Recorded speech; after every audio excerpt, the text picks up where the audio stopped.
ये देखिए, height and distance से भी 3 प्रकार के प्रश्न पूछे जाते हैं। 1 अंक स्तरीय, 2 अंक स्तरीय और 5 अंक स्तरीय। सबका थोड़ा सा लेवल ज्यादा होता है। आज 1 अंक स्तरीय मात्र 5 प्रश्न हाइट एंड डिस्टेंस से कराएंगे और उसी 4 या 5 में से ही परीक्षा में आएगा। एकदम निश्चित मान के ही चलना, आगे नहीं आएगा। पहला प्रश्न को सोल्व करते हैं और जो लोग खुद से सोल्व करना चाहेंगे देख के घर से सोल्व करेंगे, फिर मिला लेंगे। ठीक है, देखिए प्रश्न है, यदि H1 और H2 ऊंचाई की 2 मीनारों के बालों को जोड़ने वाली रेखा के मध्य बिंदु पर मीनारों द्वारा क्रमशः 60 डिग्री और 30 डिग्री का कोण बनता है, तो H1 और H2 का अनुपात क्या होगा? प्रश्न यही है, समझना। हाइट एंड डिस्टेंस के लिए कोई भी हो, 1 अंक स्तरीय हो या 2 अंक स्तरीय हो या 5 अंक स्तरीय हो, 1 अंक स्तरीय प्रश्न जो हाइट एंड डिस्टेंस से पूछे जाएंगे वो मात्र 1 स्टेप में बन जाता है। कितने में? 1 या 2 स्टेप में बस।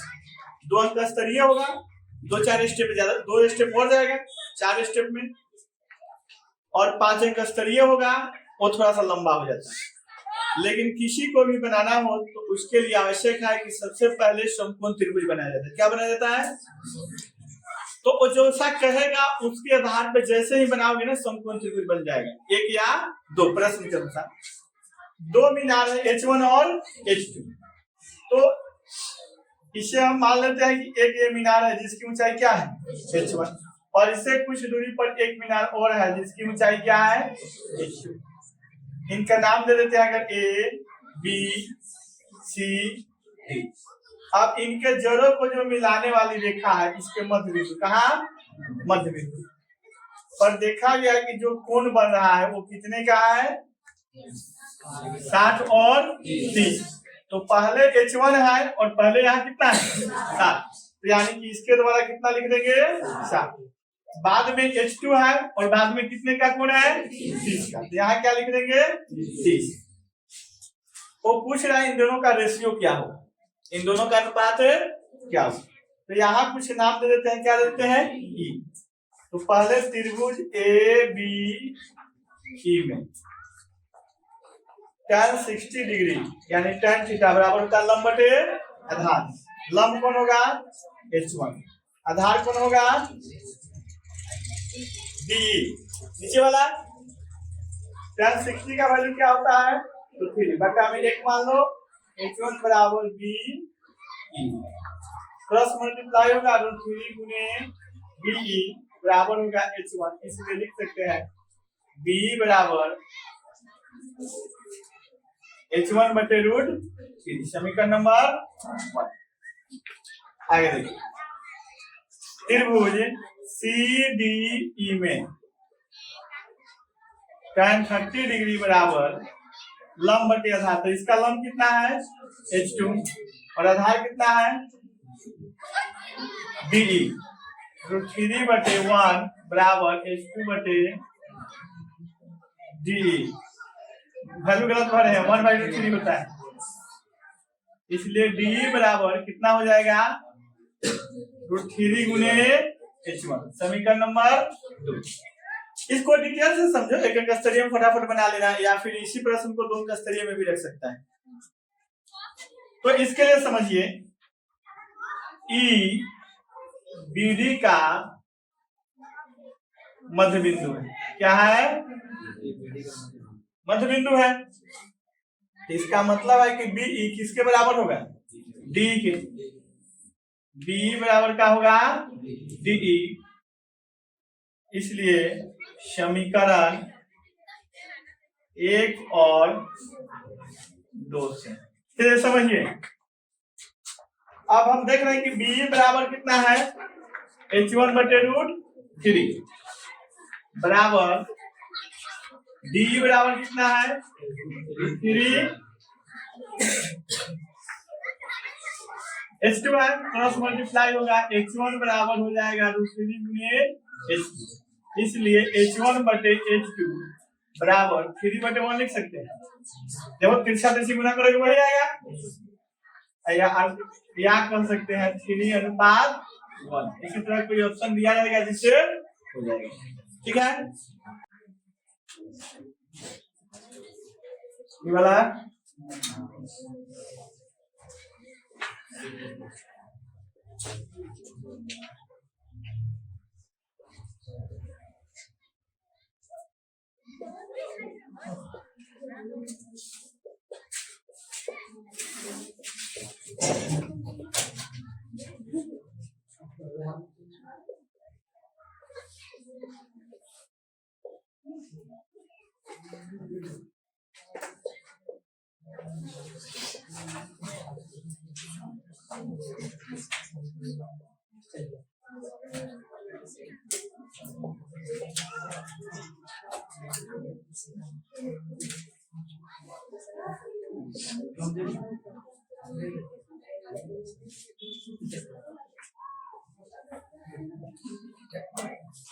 देखिए, इस प्रश्न को देखिए, ऑप्शन नहीं दे, एक स्टेप में सोल्व हो जाएगा। अच्छा देखो, प्रश्न कर रहा है कि सूर्य का उन्नयन को निकालिए, यानी कौन निकालना है इसमें। उस समय को निकालिए जब सीधे खड़े खंभा और उसकी छाया की लंबाई क्या है, बराबर। खंभा जब भी खड़ा होगा तो इस टाइप का हुआ, तो मान लेते हैं खंभा क्या था, ए बी। इसकी छाया जो बना ए बी के बराबर बना, किसके बराबर बना, ए बी, यानी कि उसकी ऊंचाई h है तो छाया भी क्या होगा, h। तो कह रहा है कि तब थीटा, यानी थीटा कितने का बनेगा, यानी उन्नयन कोण कितने का बनेगा। तो फॉर्मूला होता है tan थीटा बराबर लंब बटे आधार। लंब बटे क्या होता है, आधार होता है। लंब कितना है, h, और आधार भी कितना है, कट गया।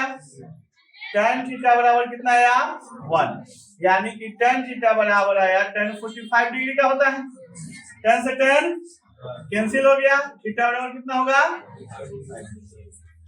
अब तो लगता होगा एक अंक स्तरीय में इसी टाइप का आएगा। चलिए अगला सवाल एक देखते हैं, क्वेश्चन नंबर 3।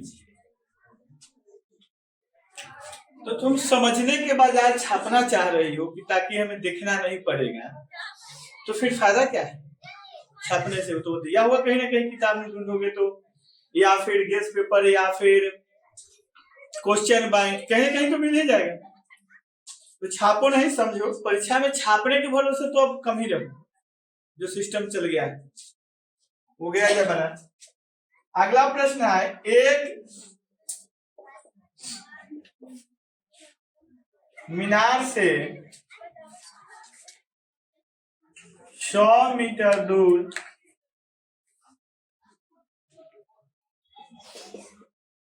स्थित बिंदु पर मीनार का उन्नयन कोण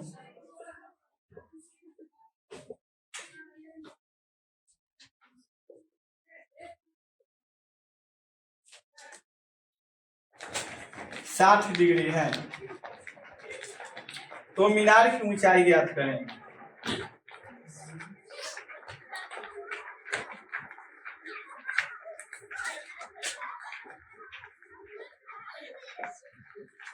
देखिए मैथ में समस्या यह है कि एक अंक स्तरीय प्रश्न भी सोल्व करके ही जवाब आता है। बहुत कम प्रश्न होगा जिसका डायरेक्ट पढ़ोगे और कहोगे कि ये आंसर होगा, बहुत कम होगा।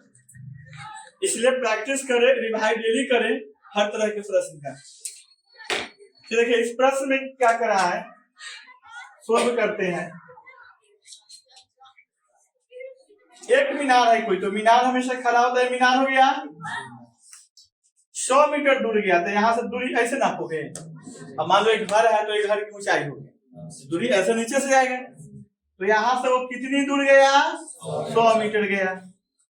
और यहाँ से देखा गया इस 100 मीटर दूरी पे, तो एंगल कितना के बन रहा था, 60 डिग्री के। तो ये मीनार ये खड़ा है, इसकी ऊंचाई क्या हो गया, h।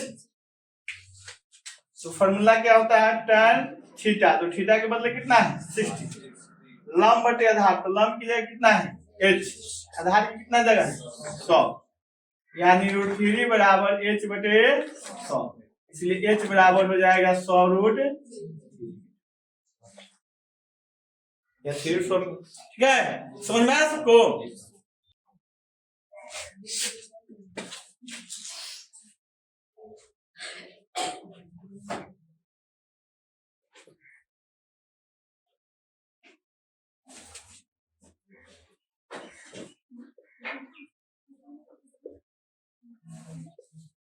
यदि सूर्य का उन्नयन कोण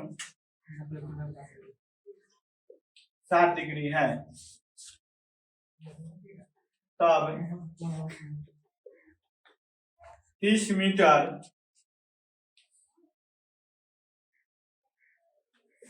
लंबी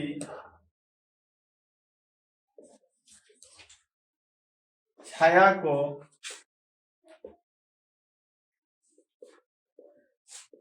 बनाने वाली